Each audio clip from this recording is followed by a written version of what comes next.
Hello, everyone, and welcome to another episode of the Dynasty Six Pack. It's all about trading, trade targets, buys, and sells. We'll talk about all that and more here for this week. So join us.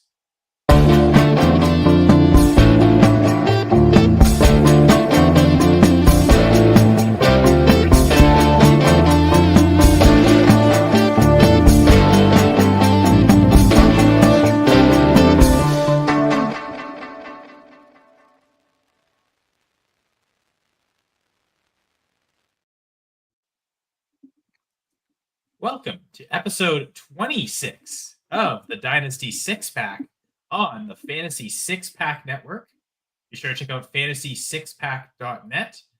We also have the Fantasy Six Pack All Access membership with the promo code F6PPods. I think I just mentioned the number 6 now 7 times, I think, if I'm counting correctly. But yes, Dynasty Six Pack, episode 26. We're talking buys and sells today, and I am one of your hosts, Kyle Senra. Joining me are my co-hosts. First, we got Jamie Perog. How you doing, Jamie? I'm kind of sad. Oh, all my drafts are coming to an end. I was happy. No, seriously, like all my drafts are coming to an end. Like it makes me so sad because I love drafting. Like right now, I'm only in 32 slow drafts, and they're all about to wrap up soon. So like, man, like it just saddens me because like drafting every day for 6 months straight. Right, it feels like you're dating someone and like you're obsessed with them. You see them every day for 6 months, and then they have to leave for a trip, right? And you're not going to see them for another 6 months. So I'm going to miss it so much, man. It's like that the gamers call it empty lobby syndrome. It's real, man, and it's going to hit me hard. I've never heard of empty lobby syndrome before. I'm clearly not a gamer. I'm a fantasy gamer, I suppose. But we're here to game the system and buy and sell, right? And Jamie here and I are joined in the glorious return by our co-host, Rahul Natarajan. Glad to have you back, Rahul. How you doing? Yeah, we missed you, buddy. Great, yeah, great to be back. Sorry, guys, for missing last week, but I'm sure y'all held down the fort with our guests. Excited, of course, for I think buy and sell is going to be a great episode. It's well timed right before the season. Last minute adjustments to your team ahead. What is point scoring season? It's a very different feel from what we have all year. The coziness of the off season. No one is there to challenge my takes just yet, although a few of them have fallen by the wayside already. But good to be back, guys, and excited for another episode. And glad for the guests to return, of course. Glad last week for Memphis and Jerry to join us from the Dynasty Warzone, but also the commenters and people joining us in the chat. Albert returns as always, saying hello, everyone here. And you also can comment and interact with us throughout the show. If you joined us on the Fantasy Six Pack YouTube channel, be sure to subscribe while you're there. It really helps us support the channel. Like the videos, comment throughout, comment underneath the videos as well. All the videos after the fact. There's lots of great content. I know Joe Bond just finished all 32 team training camp reports. There's 32 different videos, one for each team. That's been all released in the past month or so. Yeah, about maybe a little more than a month now. And so lots of great content on the Fantasy Six Pack YouTube channel. So head over there, join us and interact with us, just such as Albert's doing. And some guy named Jamie Perog. Where's the cool background from that? I don't want to call you a doofus, Jamie, but I guess you're typing it out, so that's self-deprecating humor. Even though we know very well that Jamie isn't a doofus, even though he doesn't have a cool background anymore. We still love you, Jamie. Thanks, man. Yeah, but we love everything about fantasy6pack.net. I mentioned the all access membership. That gets you tons of DFS betting, in-season content. It's exclusive. There's lots of great free content on the Fantasy Six Pack website, Fantasy Six Pack Discord as well. But if you want a 15% reduction on that all access membership, use the promo code F6PPods. And also check out fantrax.com/fantasy6pack. There's all sorts of great partnerships we have. Lots of great customizable features to Fantrax. Big fan of it. We're a big fan of Dynasty Trades, Dynasty buys and sells. So we've done an episode like this earlier in the offseason where we'll each present a buy and we'll each present a sell. And wouldn't be a show without some rookie fever. I guess so we could do a whole show without talking about rookies, but I didn't want to.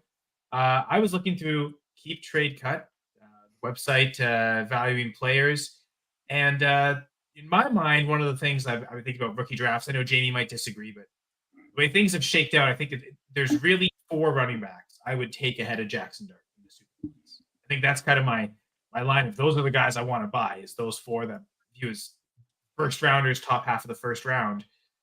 Genty, Hampton, obvious. So is Travion Henderson. But what I've noticed is RJ Harvey has dropped to RB20 on Keep Trade Cut. So to me, to get any of those 4 running backs right now, seems like Harvey is the bet.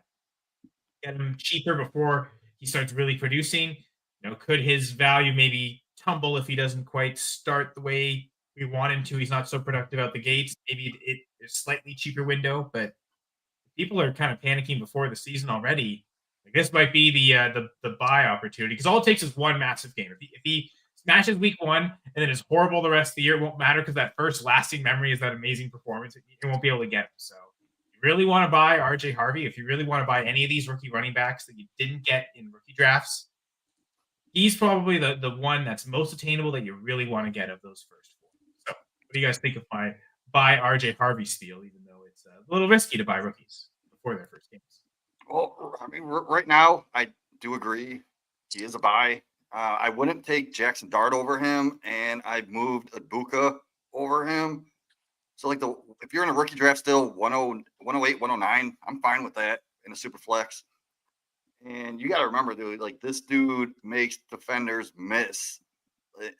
Even in tight spaces, he is going to be electric, blazing speed.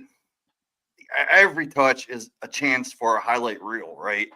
So you want to get that guy in your roster before he starts putting together those highlight reels. At the right value, he is a must-add for your roster, but it is kind of hard to buy rookie running backs. I'm thinking I would give a McLaurin, a Metcalf, a Waddle, someone in that area to get RJ Harvey. If you're set at tight end, maybe offer a TJ Hawkinson and a 3rd round to get it done. And even in if you're in single quarterback leagues, you could probably sell the QB 6 to 8 tier guys and go get Harvey. I'd rather have Harvey in a single quarterback league than a Mahomes, right? What do you think, Rahul? So that's specifically, I don't play enough one QB to really know the difference, but on terms of so I'll have to come back to you with that specific one. But in terms of the buy in general, I do completely agree. I think 2 things that were kind of mentioned, but I just want to reiterate is 1, the receiving profile, especially in this Sean Payton offense. We saw Javonte Williams in the top 5 of RB targets in the league last year. Not that Javonte did as much as we could have expected fantasy points wise, but that's a huge plus. And this is also coming into a top 5 preseason ranked offensive line in the NFL. So I'm fully with it. And really, maybe for point of debate, back to you, Kyle. Could his value drop a little bit more if J.K. Dobbins comes in and has 50% of that workload in week 1? Is there a better chance, or are you not even willing to take the chance that he pops off? It's Titans week 1. You'd expect them to, run away to a big lead, a lot of rushing volume there. I guess that's my only thing. Is there a better opportunity, or do you think this is the right price to go all in and get those RJ Harvey shares? I guess I just wonder, he wouldn't be RB20 if Dobbins wasn't there. Right? Yeah. So has Dobbins being there just created an opportunity? Even though we go back to other Sean Payton offenses, we've seen 2 running backs succeed, finish as RB1s. Even if that only happened one time, we could still chase that forever. Mm-hmm. But that idea that they can both coexist, we see how often he designs pass attempts to running back. So carries plus total targets equals a lot of opportunities, enough that I think even with Dobbins there, Harvey will still produce. And so the one edge in Dynasty is maybe he's cheaper to acquire. And I wonder if maybe in rookie drafts it's tougher. Like leagues that have been established, everyone's they've planned their teams, that their rookie drafts are made. But in a startup where everything's still kind of wild and no one really knows if Harvey was taken early in a startup, maybe there's some regrets since the Dobbins sign. I wonder if this is an opportunity to buy him cheaper than he would be if Dobbins wasn't there. So it's really just the comparison of his price could have been a lot more expensive, but it's not. And maybe this is the dip to buy him now. Obviously, if you had your rookie drafts before the NFL draft, he would have been so cheap, probably second to third rounder, maybe. Yeah. I even got him in the 4th round. There you go. So too bad for that. You can't recapture that value. But since he's been on the Broncos, this might be the cheapest time to buy. And if he has an incredible week 1, it might be the cheapest time you'll ever be able to buy. And yeah, they're could get a little cheaper, but I don't know that it's that much cheaper to where I think if you want to buy him now is the time to buy. And I think to me, that's the point of like this exercise is we're a week away from the season. Who are players we want to buy now before week 1 even starts? Where we feel week 1 it already shifts their values to where they either get more expensive for this buy section or they start to lose value for the players in the sell section. Before we move on, we do have a quick, easy question in the chat. Thank you, Dion Walbert. Did I give up too much? Yep. Xavier, did I give up too much? So Xavier Worthy and Chris Olave for Mike Evans. To know for sure, I'd love some context, number of starters, specifically scoring formats. Doesn't matter. That's a tough one in most formats, unless it's points per Bucks receiver. Honestly, this has to be a redraft question because in Dynasty, hell yeah, you gave up a lot. But even in redraft, Mike Evans goes maybe 5-6 picks ahead of Xavier Worthy in the drafts that I've seen. And then Olave goes maybe 2 rounds after that. So if you're saying you gave up Xavier Worthy and Olave to just get Mike Evans, no, yeah, you gave up way too much. Sorry, Dion. I'd love to know where Chris Olave went in the draft, because if he went so late that the league just devalues him, maybe this is the value. Like he's basically considered a throw-in. Like if this is I would say the one you're probably right for value, but I guess if it's like you talked about Rahul, if it's points per buck, but in seriousness, the scenario where Mike Evans is valued the highest will be the shallowest amount of starters. This is start 7, let's say. Is if you're trading Olave off the bench, you don't feel like you're really losing points. You're really just I'm upgrading one starter spot from Worthy to Evans. But kind of really, see where that's an upgrade. And that's what I was going to come back to. Is it's probably not that much of an increase in points. There's a scenario where Worthy outscores Evans. I would say I'd like your bet on Evans between the two. Who's just going to score more fantasy points this year? But Worthy could have that second year explosive breakout similar to Rashee Rice last year. If he has that type of season, you might be outscoring Mike Evans, and then this definitely looks ridiculous. Let's say, but I don't know. I guess it's contingent on what this Chiefs offense is going to look like because I think we know what Mike Evans is going to give you. He's someone you can for sure plug in the lineup and kind of expect what some bust weeks for sure in terms of like the high output, low upside or high upside, low floor, but that he's just going to have these like monster performances. But Worthy is capable of that too. Maybe the hate on Olave has gone too far. Just to add a little bit of context, because dear viewers, I am currently in a draft as we speak. I am about to pick my kicker because ESPN forces you to pick every single position. Mike Evans, and this is a half PPR league. Mike Evans, one of the 408. Xavier Worthy, one of the 504. So kind of like Jamie said, 5-6 picks right after. And Chris Olave was at the 704. So even just from draft values, it's a bit of a tough one there. Okay, well, anyway, thank you, Dion, and appreciate the question. An amazing season. You might still be happy with this anyway. Certainly happy to interact, but guess Rahul, do you want to get to your buy? I would love to. It's a guy that right now he's a lot in the news for understandable reasons. But Tony Pollard, running back of the Tennessee Titans, is my buy for Dynasty Fantasy Football right now. He is the running back 32 on KTC. Closest pick comparison is a 2026 mid-second. So, kind of always in that range of veteran running backs that you can probably get for a future second. But why I'm very high on Tony Pollard is I think in the last couple of years, we've been using the CJ Stroud, Jaden Daniels example a lot when we're discussing dynasty values, but I think it's really important to consider that there are these offenses that take massive leaps year to year.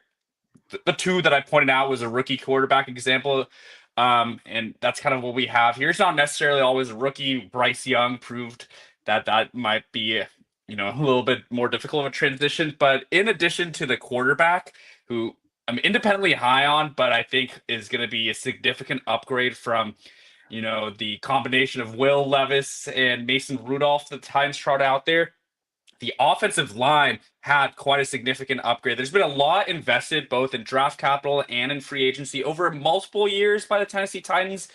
And yes, it's just preseason, but I think especially that right side of the line looked a lot better than it had last year when it was, really trending close to league worst offensive line play. The news that, of course, got my guy Tony Pollard in the news a little bit more, in the Twitter spheres a little more, is Tajay Spears went on IR with a high ankle sprain. He'll be missing at least the first 4 games. To me, this wasn't really as much of a surprise. Now it might be a little bit more difficult to buy him, but I was kind of already projecting a slow, if not completely missing game start to the season from Spears from the preseason injury that he had. Tony Pollard, even with Spears on and off healthy last year, but he was a true bell cow in 2024. He did only end up as the RB22 in fantasy points per game in half PPR, but he was 8th in carries and 10th in targets at the running back position, which I think really goes under the radar. No one really talks about that kind of volume that Pollard had. What let him down, what dragged him down the leaderboards is only 5 touchdowns. Couldn't get it done. And talking about that's kind of where that offensive situation I think is going to make a huge change. But yeah, guys, I'd love to know what you think. I think with a mid-second, I think that's a perfect contender buy. I think there are a few maybe younger wide receivers, like a Keon Coleman type that you could perhaps flip if he's on a rebuilder. There's a lot of creative moves. You could maybe even tier down. Maybe say you're a little bit out on Alvin Kamara, who I know we all like Alvin Kamara. Maybe even Kenneth Walker injury history kind of worries you. Could be a tier down opportunity. Pollard plus something, get that production. But yeah, all in on Tony Pollard. All formats of fantasy football, but I think Dynasty, perfect buy for any contending team. Yeah, for me, Pollard is ranked way too low in Dynasty and redraft.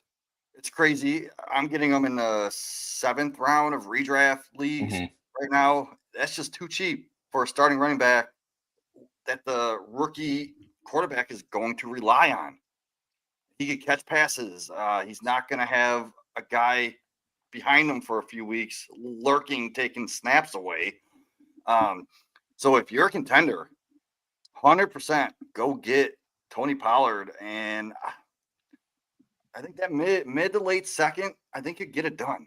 Yeah. If people are so down on him right now, I think you could probably, if you're a contender, just throw a second because it's going to be a late second. For example, like someone offered me a second today for Braylon Allen. And I'm not doing that. I'm not giving up Braylon Allen for a second. But if someone offered me Tony Pollard for a second, like I'll take Tony Pollard. Oh, yeah, you wouldn't buy Braylon Allen for a second. Yeah, well, I have Braylon Allen. They tried to give me a second. I'm not doing it. I'd probably take the second. I mean, he was what? He was a 3rd, maybe 4th rounder in rookie drafts that year, and like it's already been 2 years. Like this will be year 2, and he's still, even if his victory in terms of like earning snaps is still probably like a 60-40 split with Breece Hall. And then Hall leaves after this year. Okay, he might get it. He might be the guy next year if they don't bring someone else. And like I feel like we're still guessing at it too much with Braylon Allen. I know he's young. I might cash out for a second in leagues where he clearly wasn't a second round pick. So I don't know about that. I thought about it for a second, but it was a 2027 second, so I have to wait 2 years. The guy's a contender, so it's going to be like a late second. I got a co-manager, and she also agreed. She's high on Allen and wanted to hold. Yeah, I could see why. You know what? Because I tend to be like, I don't care so much about the year difference value, especially like think the league isn't going to survive to then. Okay, I guess I get that difference. But I tend to, at that value will increase and you'll eventually be able to cash it. But I can see where Braylon Allen, his best season might be year 3, where that manager has him. It would affect his 27 first. If it was a 26 first, I don't think you giving him Braylon Allen makes that team better. But it might during the 2026 season, so that 27 second could get later. So I get why you back to Pollard though. Like if you're wanting to go buy Pollard and you're good at tight end, say you have one of the top 5-6 guys, but you also have, let's say, Kincaid or Likely on your bench. I would go send out that second tight end on your roster. And that so that would be 8 to 12, tight end 8 to 12. And I'd go by Pollard because he could be a league winner this year for you and the RB2 spot. Yeah, I agree with both of you guys. I think that's a very interesting discussion about Braylon Allen that I might allude to when we get onto my Selk as a very similar candidate. I feel like. But yeah, I just to make this discussion, I mean, this Cam Ward's #1 fan right here. But and I wonder if it's as simple as better quarterback play makes O-line better, like from a certain extent, maybe not so much with run blocking, but like you mentioned how you think that the O-line has naturally improved just because they've invested with pieces and brought in free agents, brought in veterans, but a quarterback can really make an O-line look worse. Like a quarterback can hold on to the ball too long. So as long as Cam Ward's not making those rookie mistakes, then just consistent. Yeah, that's exactly right, Kyle. Just consistency in play. I mean, to put Will Levis as an example, or just quarterbacks that tend to bail the pocket too early, allow it to break down, just panic. It affects the rest of the line. I always make this comparison with goalkeepers and the defense in front of them, but we're in soccer, if you're not sure if the goalkeeper is going to come jump and claim the ball or if they're going to handle the ball well, it just affects how you play in front of the goalkeeper. So I think that translates completely to O-line. So all in on Tony Pollard. Today's price is certainly more than yesterday's price, but I don't think people have caught on to the Titans, the Cam Ward. And I do still think there's opportunity there. As for a second, for great suggestions, Jamie, like tight ends that aren't going to be consistent point scorers, I think you can make a smart move right there. Can I share the screen? I want to show you guys something. Yep. This was made pretty much as I was checking the show sheet to update it to put in my buy, and I saw that Tony Pollard was the buy, and I thought, you know what? Let's go do that. I don't know if I need to zoom in. Let's see what you did. Enough like that. Oh yeah. So for those on the audio only, we will read it for you. Don't worry. But I gave up a 27 second and a 27 third to get Tony Pollard at a 27 third. Now the third swap. Okay, yeah, go ahead. The third swap. You're obviously competing. You're gonna be a better team this year, next year, and the year after. Because I know what kind of a dynasty player you are. You're always going to be competitive. So you're upgrading a third, and you gave up a late 27 second for Pollard. That's exactly what I was saying. That's awesome. Now, the one thing is, none of these picks are mine. I already traded my 27 second, but in a different trade, I got the 27 second back from a different manager. So this is already a different manager's 27 second that I'm trading away. Same with the third. And I had originally offered without me giving the third. It was a 2-3 swap. I get Pollard. I get Pollard in the third for getting a second. The other manager, it's Danny from the Speak On It podcast. We'll give him some credit there.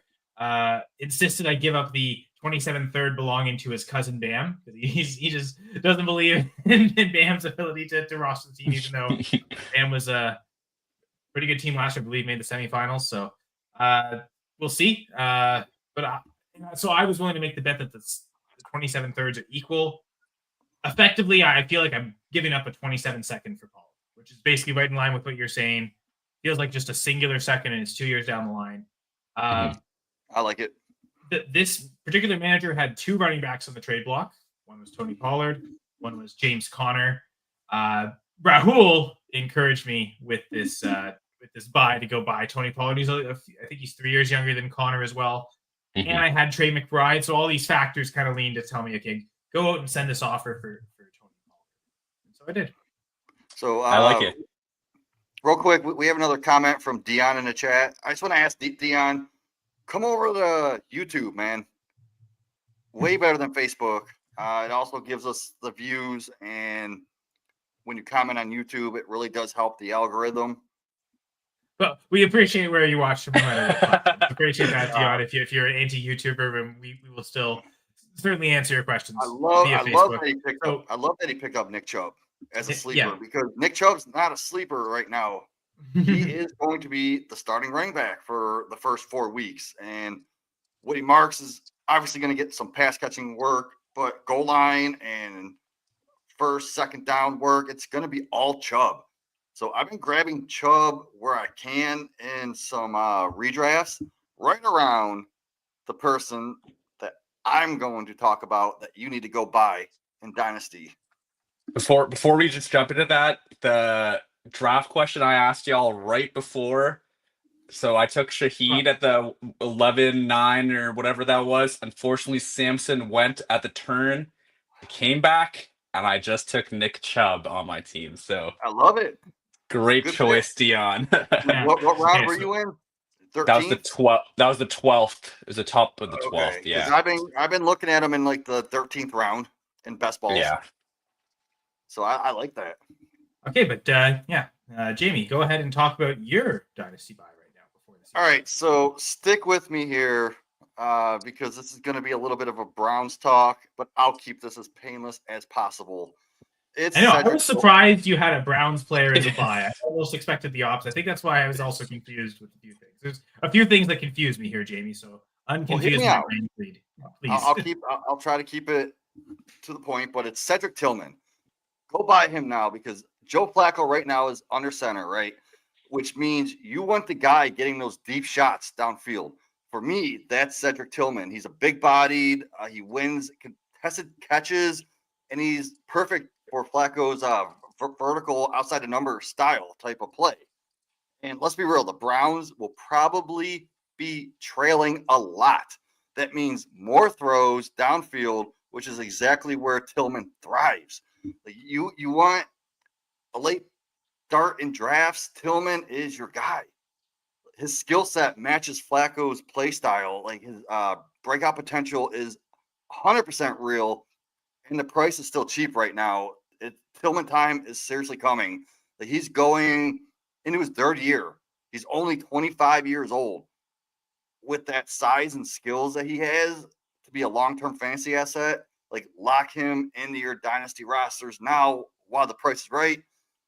Like, this is the kind of player that can pay off for years down the road. And like right now, his best comparable player on Player Profiler is Nico Collins. Yeah. At this stage in Nico Collins' career, we were getting him at a similar price. People were fading Nico, even considered dropping him on some teams. I'm not saying Tillman's going to take that massive leap into a top 10 dynasty wide receiver like Nico did, but we're paying right now wide receiver 60 prices for Cedric Tillman. So even if he climbs into that top 30, that's an absolute steal. And we have a small sample size from last year. He had those 3 games where he was wide receiver 8. Mm-hmm. Within those 3 games, I think he had like a top 3 and like 2 in the top 12. And that was with James Winston that was whipping the ball down the field. Now Flacco is going to whip the ball down the field. Then you're thinking, what's going to happen in the future?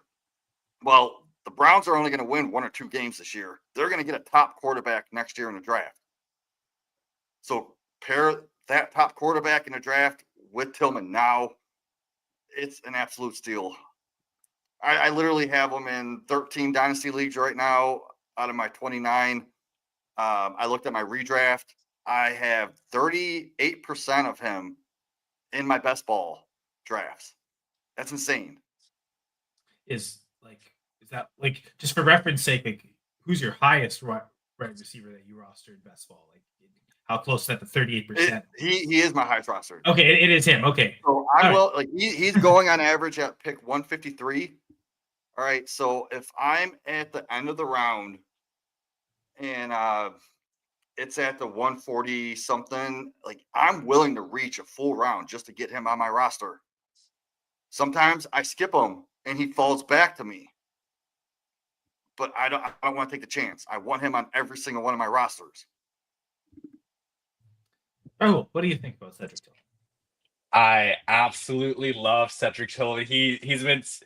I probably have to finally move him off some taxi squads this year with the second year of eligibility. But I was taking him everywhere in the third and the fourth rounds of rookie drafts when he came out. I think this is a player that maybe was a little understated coming out of college because he had a phenomenal sophomore year, then a very injury hit final season. All while playing next to Jalen Hyatt, who won the Biletnikoff that year. So maybe the hype really didn't build into Tillman, but I do think this is a seriously good player. I do think this is a really good time to buy because, we're going to see Flacco sling, the heck out of the ball. And the volume is going to be there. It's going to, like Jamie said, it's going to be a very bad team, likely in a lot of pass-heavy situations. And I do really believe in the talent. Like, even if you hadn't brought up the Nico Collins comp, I was going to say, probably a poor man's Nico Collins without that, elite explosiveness that Nico has. I mean, that man is a monster. But I do think it's a very similar, we could see a very similar career arc. So I'm all the way in on you there, Jamie. So I would love to know what are some types of offers you'd be sending out to acquire Tillman? I'd give up thirds for him, but I'm thinking you could get him cheaper because he's wide receiver 60, I believe, in consensus. And that's probably thirds. Like you're probably Yeah. sending out a third or two, which I mean, I would pay that too. I think that's a good price. Just go. Yeah, if you just send that out in any league, right? Like everyone probably has thirds lying around. They can probably afford to do that in almost any league they're in. And we think he's going to score enough points that as a contender, you'd want to buy him, but also as a rebuilder, because we think there's enough long-term longevity and long-term value there. So on any type of dynasty roster, go send out a random third and see if it gets done. Okay? So I have Tillman. Try that in every league. Sorry, Jamie. Just try that in every league and see if any of them happen. If there's a counter offer back, and just see like how many leagues can I go get Tillman for it, and try that experiment. So as a wide receiver 60-ish, right? Let's say I have him at 58, 59. That's right around where I think Trey Harris would be ranked right now. Mm-hmm. And you're taking him in the mid-second round of drafts, and you know how much I love Trey Harris. And I would rather have Cedric Tillman over Trey Harris. So that's a second-round value right there. And if you can get him for a third, go do that right now. Especially right now, like people hate Browns players. They don't want Browns players on their team. It's a roster clogger to them. Jamie hates Browns players, and he's telling you to buy one. So that tells you all you need to know. and must be the guy. You got to look into the future for Dynasty. We got a crystal ball, right? And the Browns have the first pick next year, right? So they're going to get a great quarterback.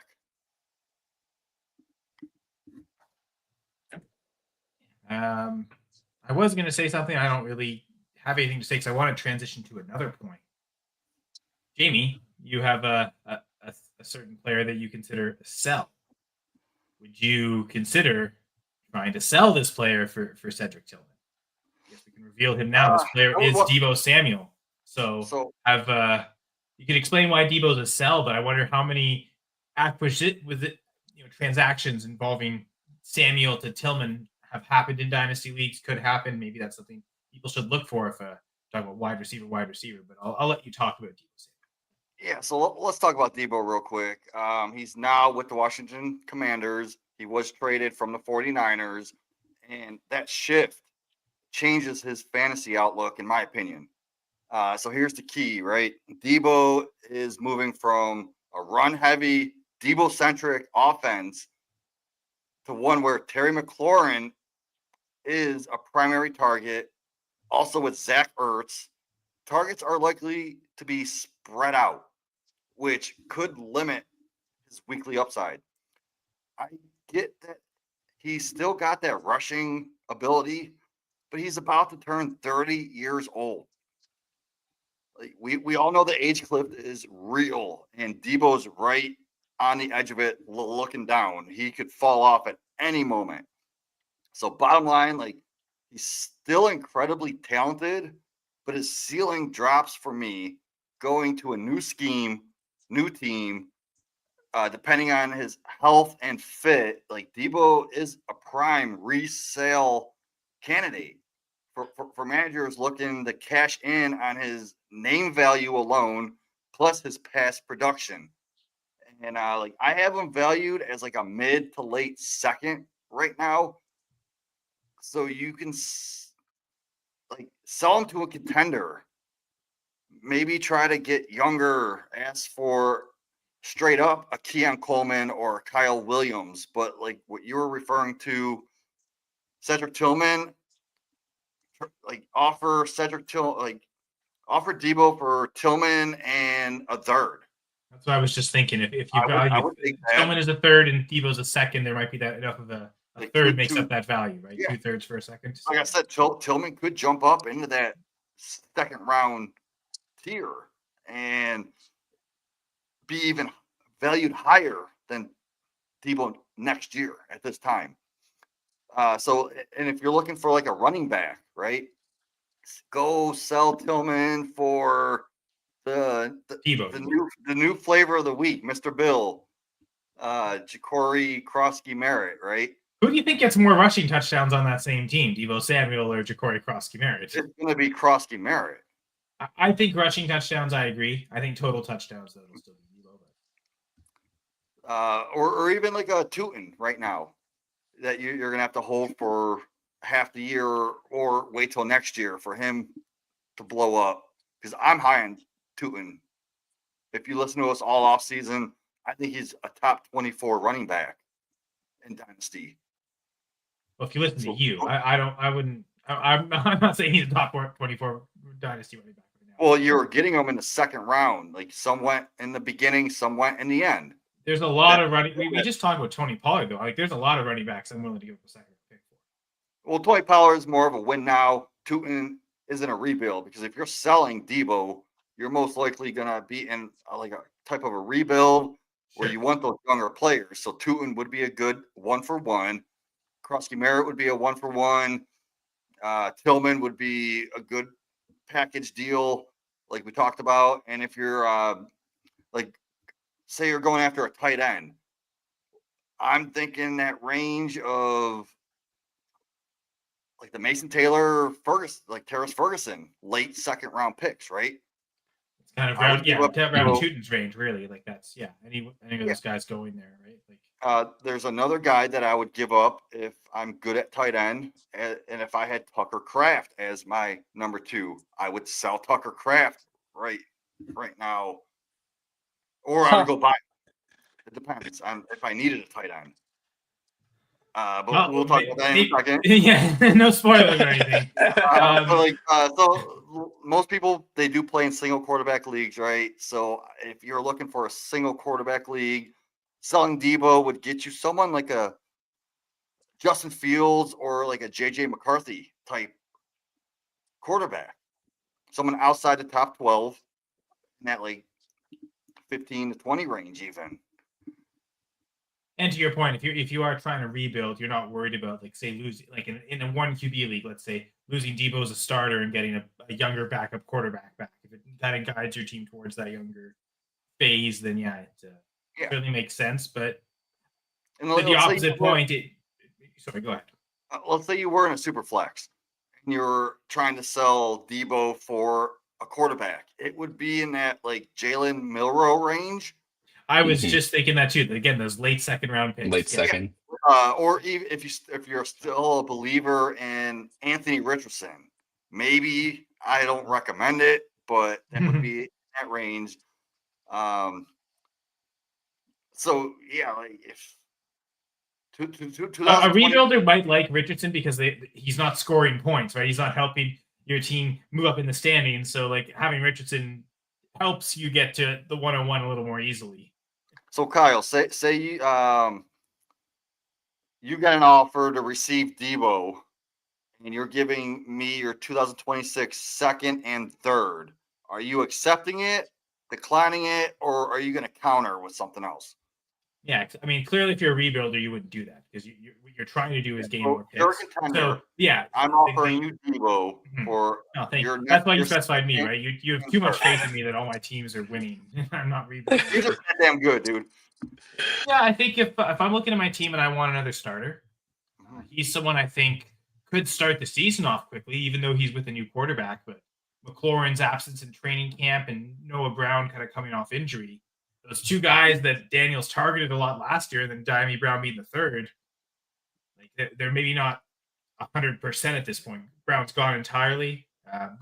Noah Brown might not start week one, and McLaurin, who knows how long it'll be to get ramped up. So Deebo's someone where you might want to buy him if you believe in him in that regard. You think you're buying him to put in your week one lineup, right? Like if you're gonna buy him just to be on your bench, there's probably no point in buying him.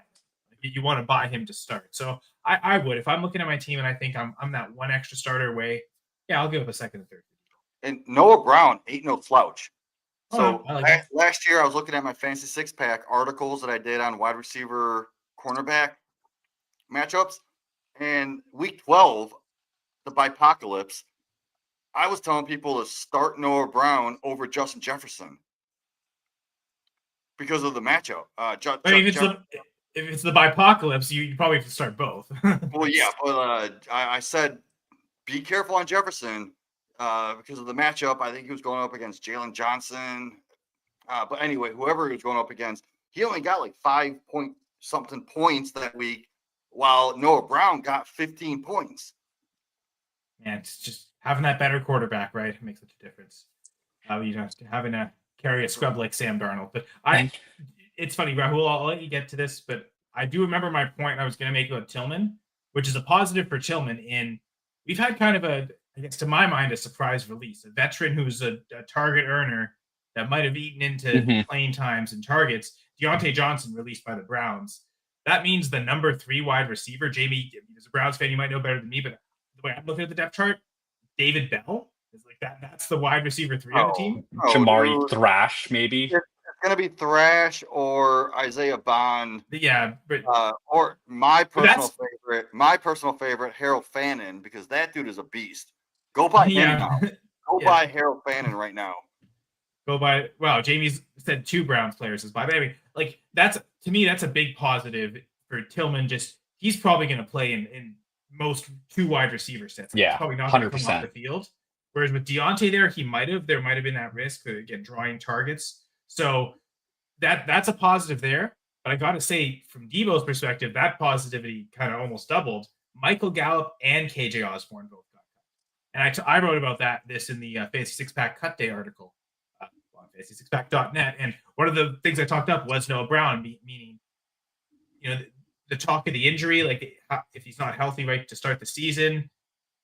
If they really weren't that confident in Noah Brown, they probably wouldn't have just cut 2 veteran wide receivers that were going to be playing those roles. And you signed McLaurin, so that's positivity too. Like you didn't feel like you need to rely on those guys, but like that depth chart cleared up to the point where it's McLaurin and Deebo and Zach Ertz. Like those are going to be the top 3 targets. So I feel like Deebo's floor is going to be fairly safe, but like your concerns, Jamie, is more with the upside. Again, if you're age cliff, going to be 30 years old. That's the age cliff is real.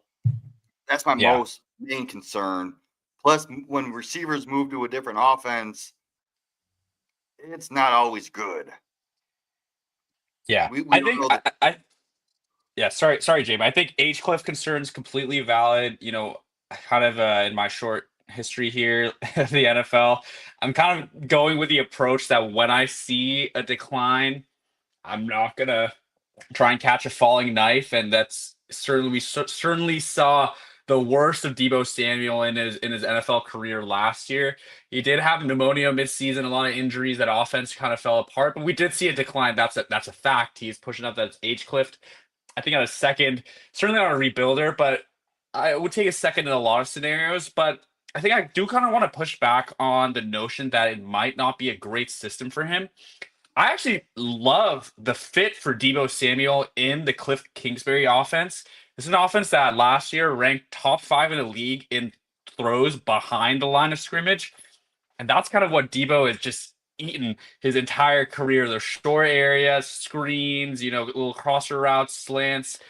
Deebo's ability to work, in those areas of the field, I think fit perfectly with what Cliff Kingsbury really likes to do with with this system. Especially, we saw a lot of it from Jaden Daniels more towards the start of the year before they kind of took the top off started taking the top off defenses. But I actually am a big fan of him in the system. I also think now the running back uncertainty, of course, we've got the Bill Krosky Merritt hype going. The hype train has left the station for sure, but I think that also opens a few more rush attempts around the goal line. We saw that jet sweep that he, dare I say, looked pretty fast, Deebo Samuel in the preseason game. But I do actually like him as a piece for 2025.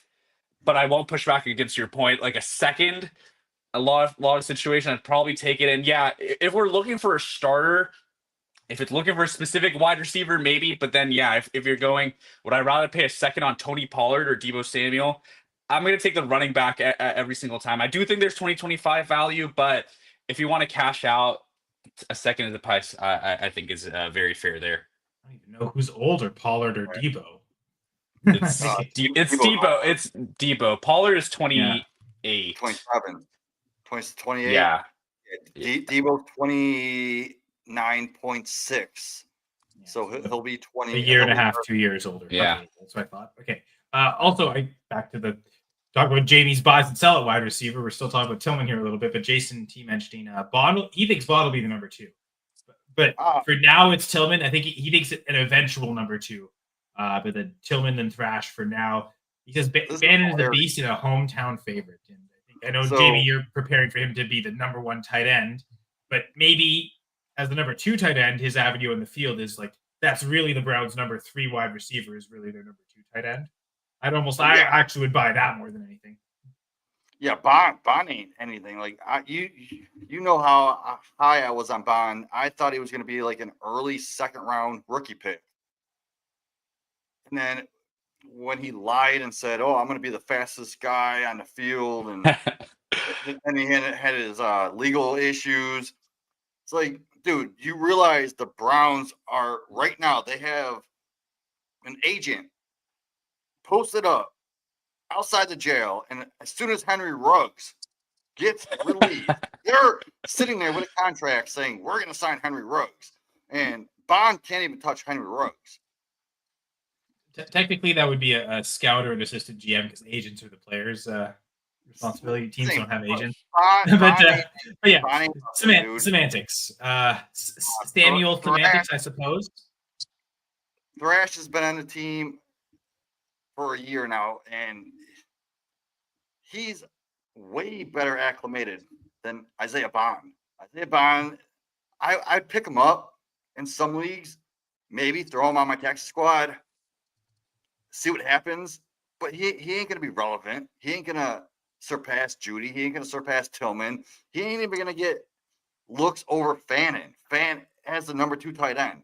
So you got Njoku, so 5th best target on the Browns. I don't even want like the 4th best target on the Browns. The 3rd is questionable. I mean, I think the top 3 are pretty secure this year. It's Judy, it's Tillman, it's Njoku. I'd be willing to invest in all of them. But yeah, after that, it gets pretty sketchy. Like I'll be honest. David Bell was a good college producer. I know that the relative athletic score wasn't as great, but like I'm not even sure Bond's gonna be better than David Bell. That's just my take right now. So yeah, exactly. Bond can prove me wrong potentially. I wouldn't let Isaiah Bond be the reason I'm not buying Cedric Tillman. Anyone else have anything to say about Deebo Samuel? I think we're ready to move on. The major part of the show, the wide receiver buy sell, has now ended. We're going to get to a tight end here. I'm going to talk about Tucker Kraft as a sell. Yes, the Packers fan. That towel right there says Packers over the books. Packers fan saying sell Tucker Kraft. I think it's pretty simple. The reason why I'm saying sell, I think I saw it on KTC as the tight end 12. So going as a tight end 1 in Dynasty, and I know for my redraft rankings, he's barely getting to the top 24. In fact, with these cut days, I've got. If you've noticed the projections, like the touchdown and target share projection sheet has been updated today. It's not fully done yet, and I might even be knocking Kraft outside the top 24 for tight ends. Wow. And bookmark this. I guess maybe we'll put a timestamp in the comments of if Isaiah Bond hits, then Jason T was the one who told us first. He was the Isaiah Man, Bond. I'll buy you a beer, man, and a steak. A beer and a steak. Yeah, because that's my dude. Like I will literally buy you a beer and a steak. Appreciate Jason, but appreciate both of you, and I guess I really appreciate the Packers, and I don't necessarily appreciate always what the GM does, except when it came to tight ends. Like, just draft the most athletic dudes. Apparently, you already owe him a pizza as well. Now I want pizza because I'm hungry. I honestly don't even remember why I owe you a pizza, but I will buy you a pizza. All right, and JB just so honest and always believes and always pays his debt. But yeah, so Tucker Kraft. So when him and Musgrave both drafted, Musgrave was the second rounder, Kraft the third rounder, and that hierarchy really showed as rookie. In 2023, Musgrave had a 12.4% target share. Kraft was down at 6.9%. And Kraft had the advantage of playing every game too. So he was active for a lot of games where Musgrave was playing over him. So Kraft wasn't injured. At least I think there might have been some stuff in training camp, but he played all 17 games last year, or as a rookie, all 17 games as a rookie, and yet just couldn't overtake Musgrave. Now the big thing, Musgrave got hurt last year. His target share plummeted down to 4.3% because even when he came back, Kraft had really integrated to the offense. But because it was so drastic year one and a complete shift, I don't think we should be ranking Kraft that high, just assuming that he's always going to be ahead of Musgrave and it's never going to shift back. I'm still projecting Kraft ahead of Musgrave. I still rank it that way, but I have them a lot closer than I think what conventions are saying, because 2 years ago, like the reason Kraft was so cheap to get last year, even, and it was such a huge breakout, is because he really didn't do much as a rookie, and it was Musgrave that had the early breakout, and Kraft had the year two breakout. But they're both there healthy. My fear is that they're just splitting snaps, and there really is no clear starter and no good starter for fantasy. So I've already sold all my Tucker Kraft shares. As rookies, he was going so much later than Musgrave in rookie drafts that I didn't end up with any Luke Musgrave, but it was so easy to get Tucker Kraft 4th round, get him even off waivers in certain leagues. Yeah, I'm sure. I know, Jamie, you did that a lot too. The same exact thing, man. But now I feel like this is he's kind of peaked, right? He had his great breakout season. Now you can get 2nd round picks, or you can be getting good quality players. Like I sent him in a package to get Kyron Williams, for instance. Like, I think that's for a guy that was a 4th rounder / free agent pickup. I think that this is the time to actualize that value, because my fear is immediately week 1 we could see the snaps be 50-50, and suddenly this luster that we have on Kraft right now, that he's the clear starter, might just evaporate really quickly. So he's someone I've managed to sell all my shares this offseason, but now this is the last warning, folks, to sell Tucker Kraft before the season. And even if he maintains what he's done this year, I don't think he's going to be unobtainable. Like, you can easily buy back in again if you really want to. There'll be dips, but I also feel like there might not be this high of a peak in his price ever again. So this might be the sell high opportunity on Tucker Kraft. So Tucker Kraft to me is safe, but safety doesn't win championships. Last year, I remember go back his rookie year. You said Musgrave was going at the end of the 2nd, 3rd rounds. I was getting Kraft off of waivers for free, taking him with the last pick of my 4th rounds of rookie drafts, because you know how I love to stash tight ends. So I had like 10, 11 shares of them, right? I'm down to 5. Because I sold him last year, week 7 or 8. I can't remember exactly when he started blowing up, but people thought he was the next coming of Jesus. I'm like, all right, take him. You can have him. One league I got Mark Andrews and like a third for Tucker Kraft. Are you serious? Oh, that's right. Yeah, I remember this was a big discussion early in the season. Mark Andrews got hit by a car in the beginning of the season and didn't start off very.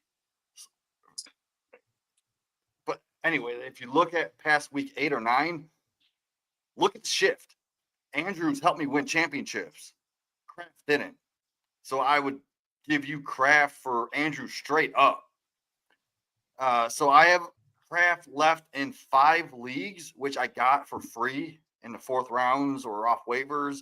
I will go sell him in every single one of them leagues. Give me a second rounder. Give me a 2027 second. Give me a 26 second. Hell, I'll even take a 28 second because I know he's not going to keep this up. Because like what you alluded to, Musgrave. Kraft didn't, his rookie year, Kraft didn't blow up until Musgrave got hurt the last few games. And then Kraft started blowing up. Musgrave was never the same again. But what's to say that they can shift back? Yeah, exactly. Yeah. Now you just made me think of something, Jamie. If you have Tucker Kraft, go to the Luke Musgrave manager and try and get Musgrave in a second. Like, make the bet that they're going to be equal and you'll get a free second. Like that's something I would try to do. Or even if you have to do like the 2-3 swap, right? Okay, I'll give you Kraft in the third, you give me Musgrave in the second. Make the bet that they're essentially equal and you're moving up around. Like that's something I would explore. Really, you have Kraft try and see if that Musgrave manager is frustrated that they're willing to get they feel like they're getting a backup to a starter, but those guys might end up being equal. But Rahul, what are your thoughts on Tucker Kraft? I think I completely agree on the point of cashing out on him on that kind of second. I mean, he's right below. He's equivalent to a 2026 early second on KTC right now. So I think that's a price to take any day of the week. It's tight end. I mean, unless you're playing in a serious tight end premium format. And, there's a discussion whether Tucker Kraft is really the player that benefits from that. But I'm completely fine, moving on from the tight end, like anyone that you project to be a low end tight end 1, a high end tight end 2. Kyle, you even have him further down. I probably have him as like my tight end 12 in redraft this year. I actually was at that Packers-Rams game here at SoFi where Tucker Kraft had that breakout 2-touchdown game.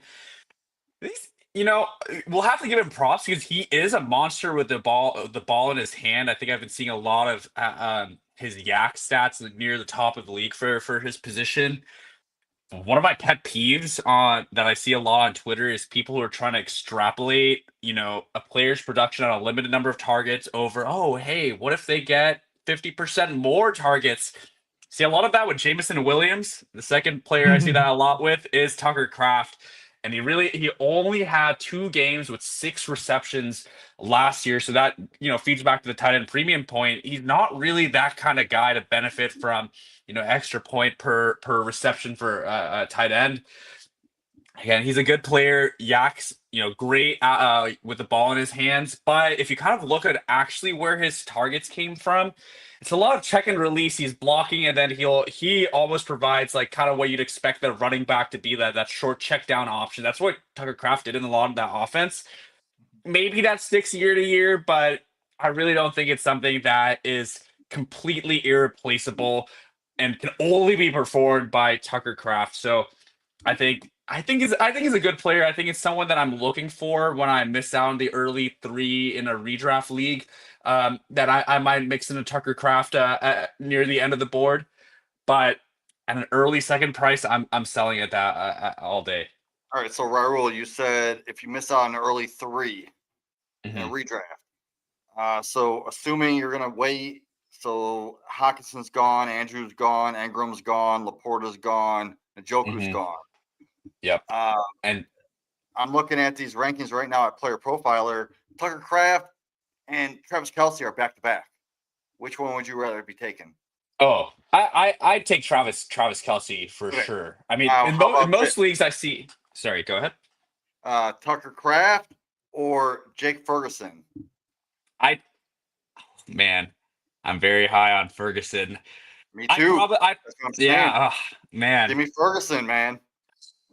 That's a tough one. I think I check have this Tucker out. Kraft ahead of my redraft rankings, actually. I've got Ferguson. How about Tucker Kraft or the rookie Tyler Warren?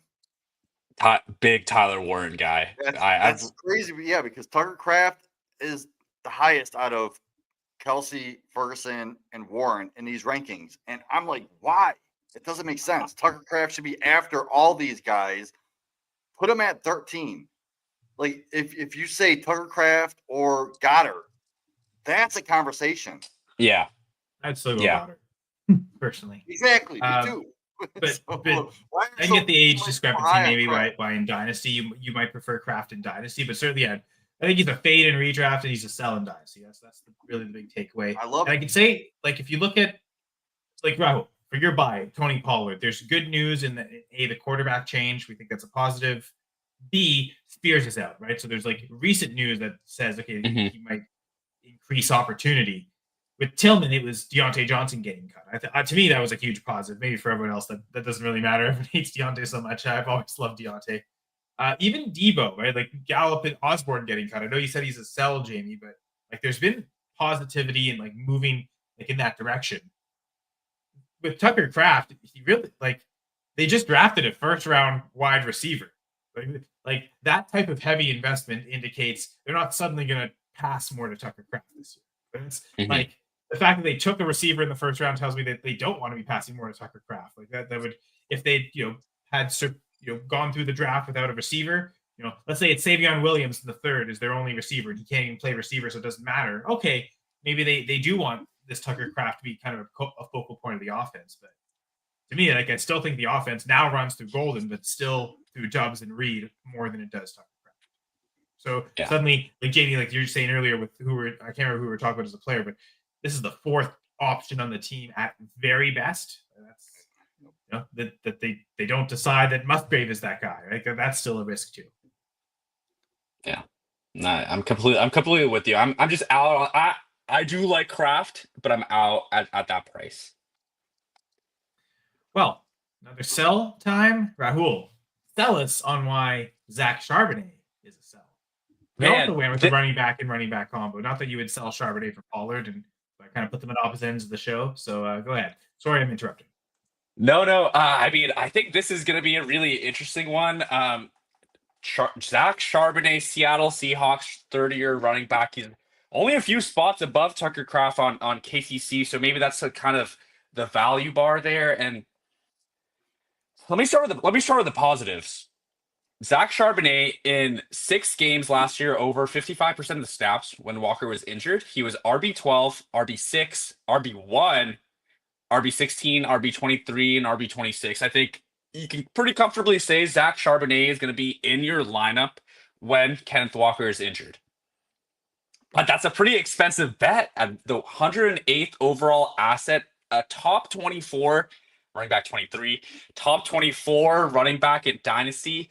That's just not something I want to pay for what is, in my eyes, still a handcuff. I think there's been a lot of steam recently with Walker's struggles to be fit this offseason and his injury history that people are like, maybe Zach Charbonnet carves out a flex-worthy role when Walker's still healthy. I don't think that's the case, and really, I don't even care if that's the case. He's not the kind of player I'm jamming into my lineups when Kenneth Walker is healthy. And I think for that price, when he's going around young wide receivers like Josh Downs, starting quarterbacks like Tua and Justin Fields, productive veteran wide receivers like Judy, Tyreek, Devontae are all just in that same valuation tier. I do like the player, Zach Charbonnet. I just think the valuation is completely off. If that early second, man, I don't want to go back into Pollard, but that's even cheaper of a buy that you can start him every time Pollard is playing, or get a cheaper handcuff bet. Will Shipley, Ray Davis, even the recently traded Brian Robinson. I think those are guys that if the starter is injured, they're going into your lineup. I think that's all. Ramondre, Jordan Mason, J.K. Dobbins. I think all these guys are much cheaper to acquire. J.K. Dobbins is probably a starter. Like that's not even a handcuff. Like I'd much rather have Dobbins. Standalone value for sure. Exactly. I think people Where's are really Pollard? You said Charbonnet was RB23 on Keep Trade Cut. Pollard is RB32. Okay, so Yeah. I was gonna say, So I'm sorry, I Rahul, have I should Pollard at 29. still like behind Charbonnet makes no sense to me. Like I put them at opposite ends of the show because I figured, like there's no way they connect. Like Jamie's like, okay, Deebo to Tillman, like there could be trades involved in them. I don't think anyone's going from Charbonnet to Pollard, but I guess maybe they are. Wow. Let me just filter just for running backs, and yeah, this is just KTC rankings, but Which is there's crowdsourced. which is crowdsourced by a lot of submissions. There's a big hive for Zach Charbonnet. People really like Zach Charbonnet. People really like Zach Charbonnet, but are we really saying he should be ahead of David Montgomery, Isaiah Pacheco, James Conner, DeAndre Swift, Tony Pollard? Like all these guys. My dynasty rankings, he's behind all of them. So I don't care that he's younger. He's not. So I'm more like Braylon Allen, Trey Benson, Taj Brooks, James Conner. Yeah, but I do just want to say, and this is the counterpoint to my argument. And, I wish I had done the math. I think we've all talked about Scott Connor's work a lot on the show, and there is something about that value wins over replacement player, because either Charbonnet's not going to be in your lineup, or if Walker's injured, he's going to be in your lineup, but he's going to be a strong start at the running back position. And so I wonder, there's that line where, if you know exactly what to start him and he's going to be a good starter, then maybe he's a good investment. I could buy that, but at an early second price, I think I'm gonna take the value all day. Dude, I wouldn't give you a third for Charbonnet. Yeah, that's what I value my handcuffs at, like a third, right? Third. So Clint Kubiak is now the offensive coordinator, right? Mm-hmm. They are going to run outside like zone scheme offense, which favors Walker. Yeah, not Charbonnet. I thought Damian Martinez was going to be a thing, but apparently they released him.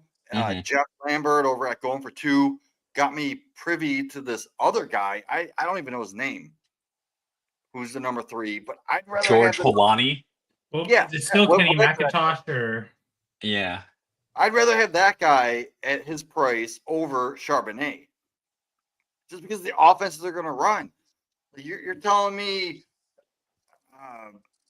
Taj Brooks, who is going undrafted in so many leagues, I'll take Taj Brooks over Zach Charbonnet. I mean, it's a pretty similar bet, right? Like it's a main backup to a productive running back. Like we were talking Braylon Allen earlier. Braylon Allen, give me him over Charbonnet.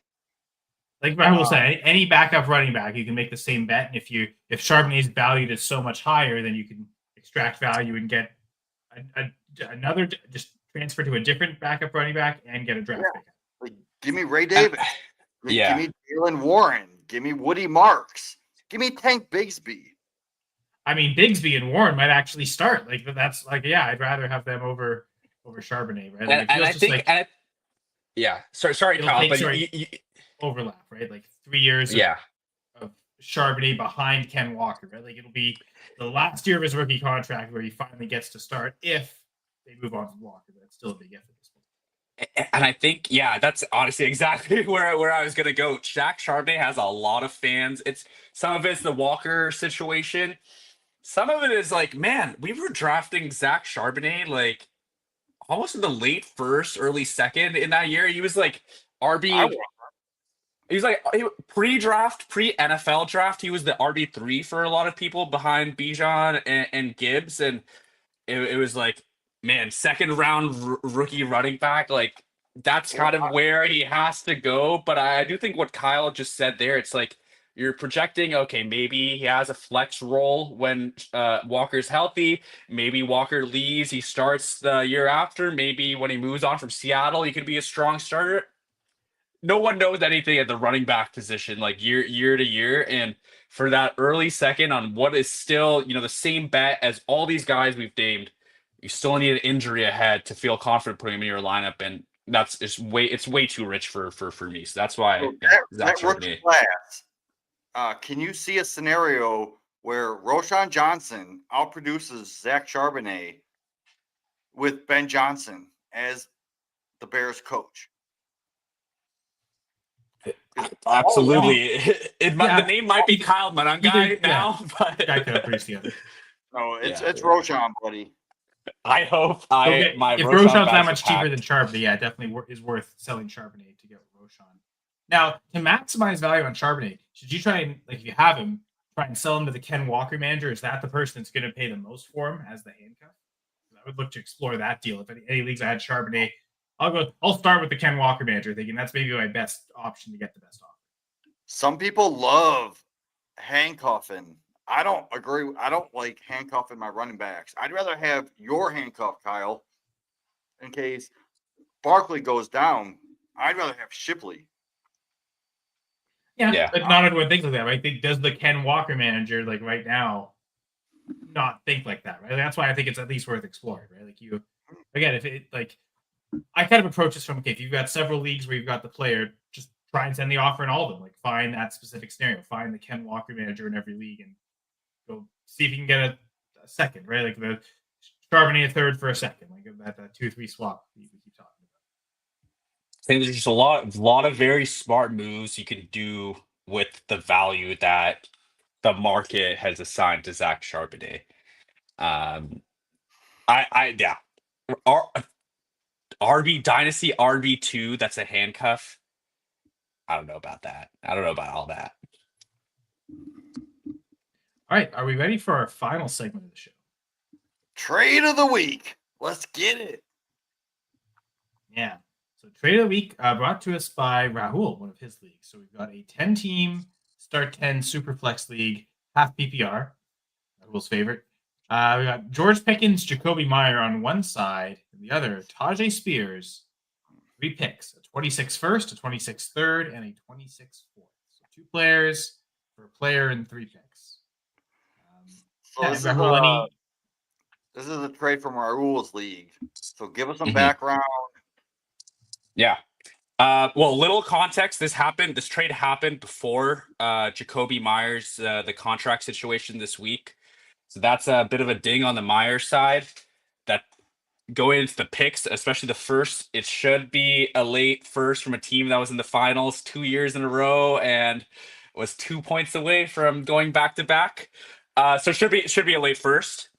And the team, I would say the team acquiring Pickens Myers is, like I said, a strong contender. If that's the context you were looking for, Jamie. Yes. So giving up Pickens for that first,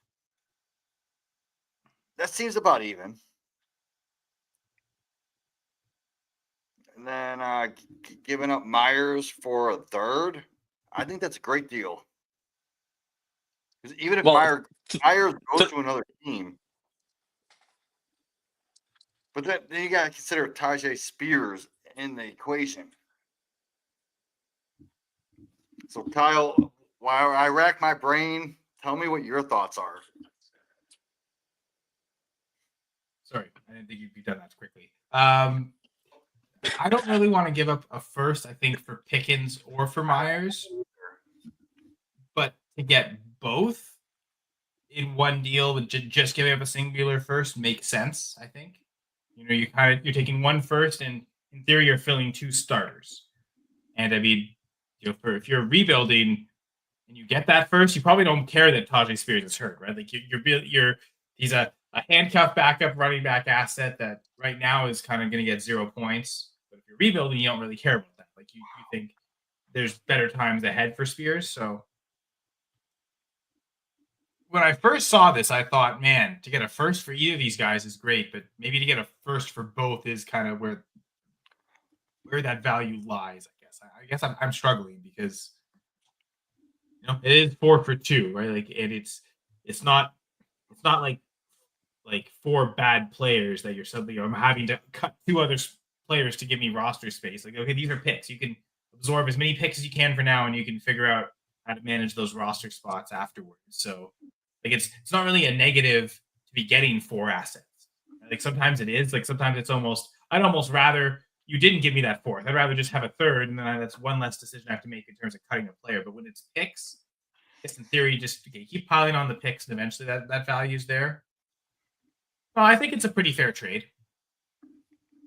I suppose if you think Pickens like outproduces Jake Ferguson is the true wide receiver 2, like the true second target on the Cowboys, and you have that with Myers on the Raiders, like that's a lot of targets. I guess both of them will create. And again, if you're starting both of them every week, you're gonna actualize that. Again, I wouldn't love to do this if I was just trading for Myers as a depth piece. Like this is that team that's selling this first. Okay, this better be Pickens and Myers are starting most weeks. Otherwise, like, why do this? Like, that would be my one hesitation.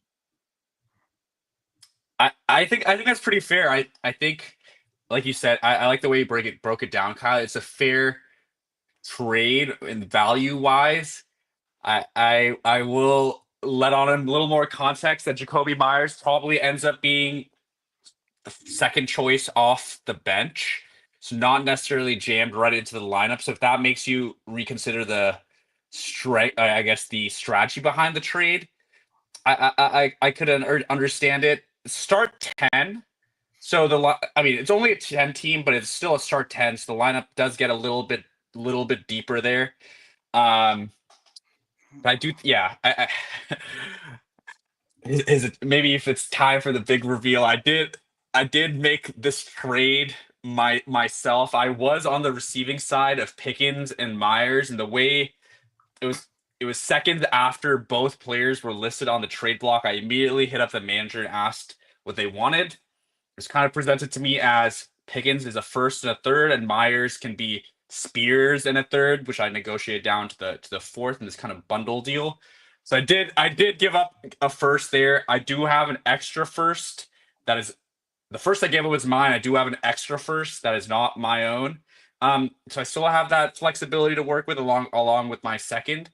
But really, I think a couple episodes ago we were going the redraft episode. It was George Pickens was the one that I picked out as my boom value.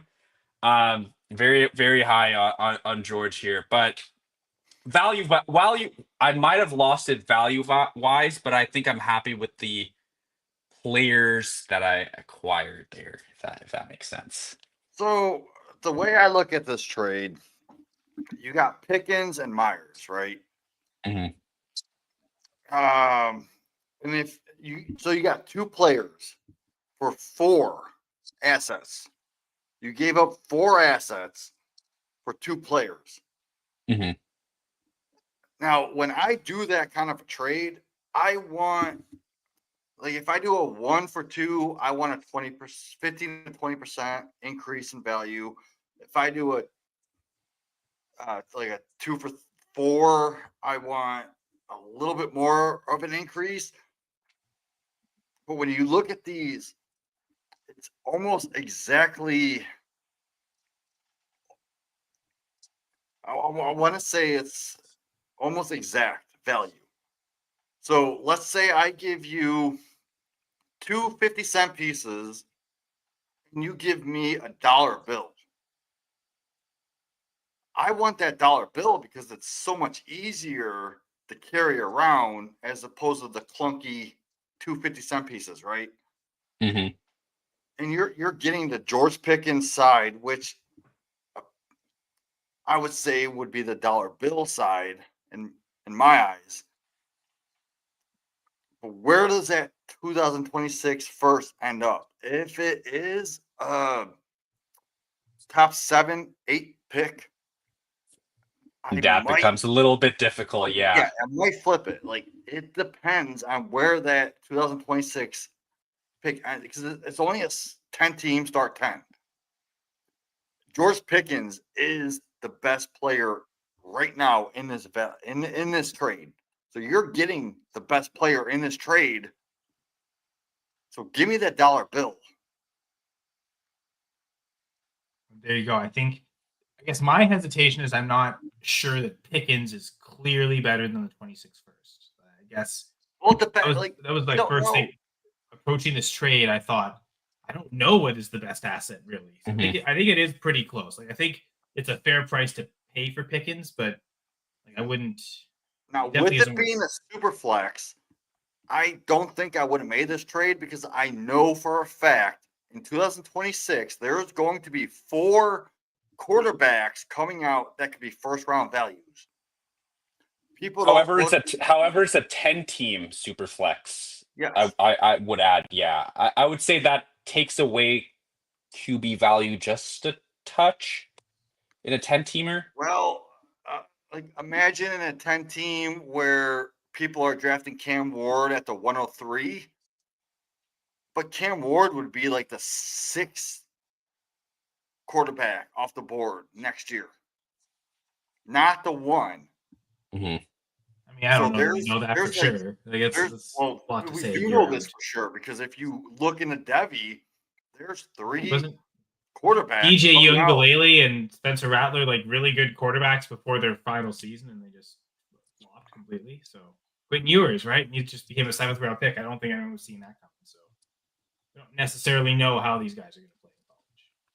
But I will say, to your point, We'll Jamie, see. on like the pro pick side would be like you said it, Rahul. There's less scarcity, so demand for quarterback, but because it's a 10 team, you know that pick is going to be the 10th pick overall. Yeah, at the worst, at worst, right? So yeah. So like the one thing with the shallower teams, the floor of the pit where the pick ends up being higher. So the I only think way a I fair would trade. I think this was a fair way to buy 2 players. Like it is a fair trade, but I think Rahul won this trade getting Pickens because if you set this to me, I would say Tajay Spears a 1st, and then instead of the 3rd and the 4th, give me a 2nd, and that equals a fair trade.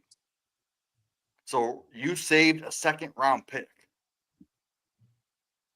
Just giving up I was happy with the price. I was happy with the price. Yeah. I think we talk about this a lot. I think we've used examples of like Jamison Williams, of Rome Odunze, and insert like dynasty wide receiver like 25 to 36 and at a first round kind of value. We talk a lot about having the flexibility to use first mid-season is even if like you take the Pickens, for example, straight up over the first in value. It's sometimes that flexibility of having that first to spend later in the season is more beneficial to your team in season in the long run. So that makes it a little bit difficult. I think I had that bandwidth with the extra first to get a guy that I really do want to claim as a buy guy. So I think a lot of the thoughts you guys shared about this makes sense. It did feel like a very fair trade and one that I didn't have any problem clicking accept on. I love that you got Pickens, honestly, because that dude's going to be a beast this year. He makes me move CeeDee Lamb up just because of the top off the defense that he's going to get, but he's also going to get his snacks. So give me Pickens all day. Pickens not the pick. I tried my best. I'm not Kyle Senra here with the puns. No, you can. Sorry. Well, yeah, you definitely. I mean, there's you see too many mouths to feed in certain offenses. Like there should be enough passing volume in the Cowboys that those 3 main weapons should all eat tons of snacks, main meals, main courses, entrees, everything. Hey, and you guys might get Micah Parsons if the Twitter sphere is to believe. And that's going to be a pretty ugly defense for the Cowboys. Yeah, so more passing volume, right? I think we've given a good volume of trades. We talked about 6 candidates, 3 to buy, 3 to sell in Dynasty Fantasy Football, and make these trades before the season starts. Point. So just want to thank everyone who joined us in the comments. Encourage everyone to check out fantasy6pack.net. Tons of great content there. If you want to even take it a step further, get the All Access membership, which right now you can get at a 15% discount using the promo code F6PPods. Also want to, again, encourage people to check out fantrax.com/fantasy6pack. See all the promotions that Fantasy Six Pack is running with Fantrax. And buy, sell. I guess we buy this episode, guys, or we can sell it out.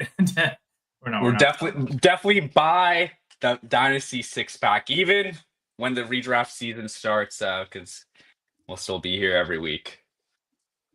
And just speaking of every week, one weekly update or one update that will become permanent, kind of going on a week-to-week basis from now on. As next week will be week 1 of the NFL season. We're staying on Wednesday nights on the Fantasy Six Pack Network here on the YouTube channel, but we're going to be starting a half hour earlier at 9 p.m. Eastern. So that change will be in effect throughout the NFL season. Maybe beyond that, honestly, if it ends up working out. So, just a programming note for next week. Anything that either of you want to say to the listeners and viewers before we get out? Thanks for watching, as always. Thanks for sticking with us from... I think we started this in mid-March, and now we're here in the eve of the season. I kind of call this Labor Day weekend, week 0. I'm trying to have no fantasy football content at all on my mind this upcoming weekend, because it'll be the last one until 2026. But yeah, I couldn't be more excited for the season and to keep going on this with you guys. Again and again, I keep saying it, but you guys like truly improve my game, and I'm cannot be more excited for this 2025 season to kick off. Feeling, definitely mutual there. Jamie's got nothing to say. He just cheers the crowd and took a drink. I think words of wisdom of Jamie sometimes that's left unsaid. I never go by that. I always talk way too much. If you do want to say something, go ahead. I just want to say, you guys are you guys are my bros. So let's go buy and sell these players. Let's do it. Like, go blaze up those trade offers. You don't win unless you send them out. If you stay stagnant, your team's going to go downhill. Yeah, don't rely on just being able to just get trade offers, right? Like, you want to have trades happen, you got to be the one to initiate a lot of the times. Yep. So stay lifted in the standings, and remember, don't get smoked in your league.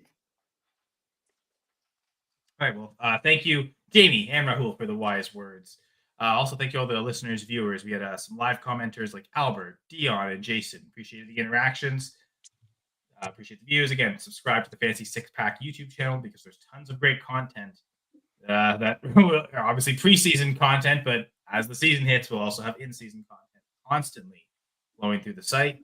And that includes Dynasty Six Pack. So we'll be back next week. On behalf of Jamie Perog and Rahul Natarajan, I'm Kyle Senra. We'll talk to you next week. The NFL season is here. Goodbye for now.